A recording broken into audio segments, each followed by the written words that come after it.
Berapa banyak dari kalian yang tahu apa singkatan dari TBC?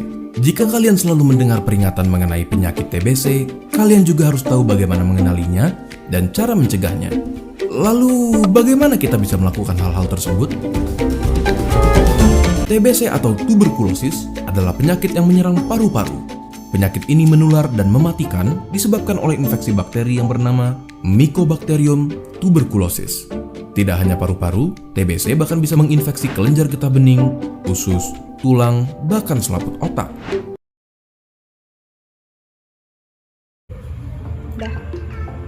Baik, perkenalkan nama saya Geraldo Pangge. Saya mahasiswa dari Universitas Pembangunan Indonesia Manado, semester 6, kelas A3. Saat ini saya akan melakukan penyuluhan tentang penyakit TB paru atau tuberkulosis paru. Apa itu penyakit TB paru? TB paru adalah suatu penyakit menular yang disebabkan oleh kuman tuberkulosis yang menular lewat udara ketika batuk atau bersin. Bagaimana gejala TB? Yang pertama, batuk lama lebih dari 3 minggu disertai nyeri dada. Yang kedua, batuk berdahak tebal, keruh, kadang-kadang berdarah. Yang ketiga, berat badan menurun. Yang keempat, nafsu makan menurun.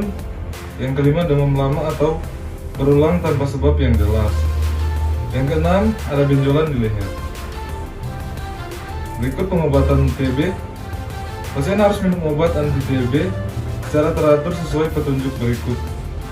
Yang pertama, obat paru diminum pukul 05.00 dalam keadaan perut kosong. Yang kedua, 1 jam kemudian baru boleh makan dan boleh minum obat sesuai anjuran dari dokter. Yang ketiga, pemberian obat fase intensif selama 2 bulan. Yang keempat, pemberian fase lanjutan diberikan selama 4 bulan atau lebih dengan jenis obat yang berada. Perilaku hidup bersih dan sehat PHBS pada pasien dengan TB. Yang pertama, menjemur kasur. Yang kedua, membuka jendela dan pintu setiap pagi agar cahaya matahari masuk. Yang ketiga, pengaturan ventilasi udara. Yang keempat, makan makanan yang bergizi. Yang kelima, tidak merokok dan tidak mengkonsumsi minuman beralkohol. Yang keenam, olahraga teratur. Yang ketujuh, melakukan etika batuk yang benar. Dan yang ke-8, tidak meludah di sembarang tempat. Yang berikut pengawasan menelan obat atau PMO. Sebaiknya yang menjadi PMO adalah kader atau anggota keluarga yang dekat dengan pasien TBC. Peran PMO adalah yang pertama, mengawasi pasien TB agar menelan obat secara teratur sampai selesai pengobatan. Yang kedua, memberi motivasi agar pasien berobat teratur.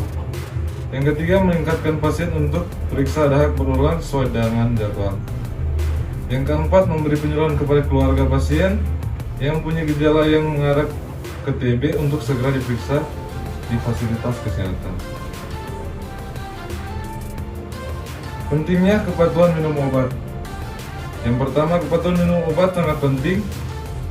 Yang kedua, pasien harus menelan obat yang dianjurkan dokter pada waktu yang ditentukan agar bisa sembuh.